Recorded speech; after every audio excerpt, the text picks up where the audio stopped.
Dipersembahkan oleh, didukung oleh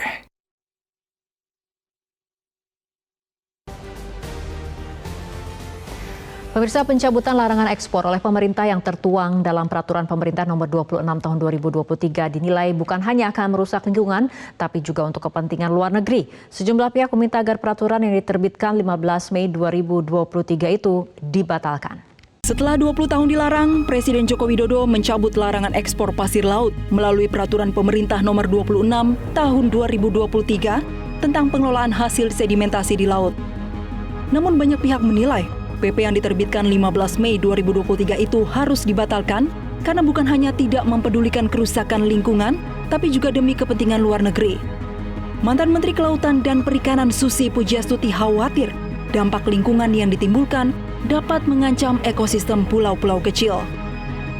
Meski pemerintah mengklaim pencabutan larangan ekspor itu demi kesehatan laut dan tidak merusak lingkungan, dalam 20 tahun ini, perkembangan teknologi pengerukan pasir atau sedimen tidak terbukti lebih ramah lingkungan.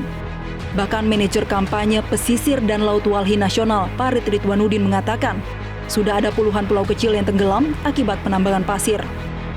Pemerintah juga perlu mewaspadai proyek reklamasi Singapura yang dikhawatirkan dapat mempengaruhi batas wilayah Singapura dengan Indonesia. Saya kira jangan melihat keuntungan yang sangat jangka pendek di Indonesia, tetapi yang untung adalah Singapura. Luasannya semakin bertambah. Pulau-pulau kita semakin hilang. Tadi saya sebut di awal berdasarkan data Kementerian Kelautan Perikanan, ada 26 pulau kecil di Kepulauan Riau yang sudah hilang. Nah, yang kedua, saya kira yang harus diwaspadai juga selain Singapura, hari ini China itu sedang membangun pulau-pulau reklamasi di Laut Cina Selatan.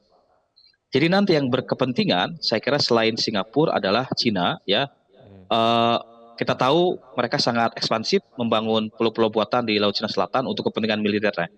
Nah, jadi saya kira kalau bicara keuntungan, keuntungan kita sangat jangka pendek, tetapi kerugiannya dan kerusakannya adalah bersifat jangka panjang dan mungkin antar generasi begitu ya. Tidak hanya generasi hari ini, tapi bisa jadi generasi-generasi yang akan datang, terutama di wilayah-wilayah kepulauan seperti Kepulauan Riau, kemudian di Maluku Utara, di NTB, di NTT, dan tempat lain di Indonesia, yang menurut saya akan semakin parah dampaknya. Kuatnya kepentingan luar negeri di balik izin ekspor pasir laut pun mudah kita tangkap dari dinamika yang terjadi di negara tetangga sejak 2019.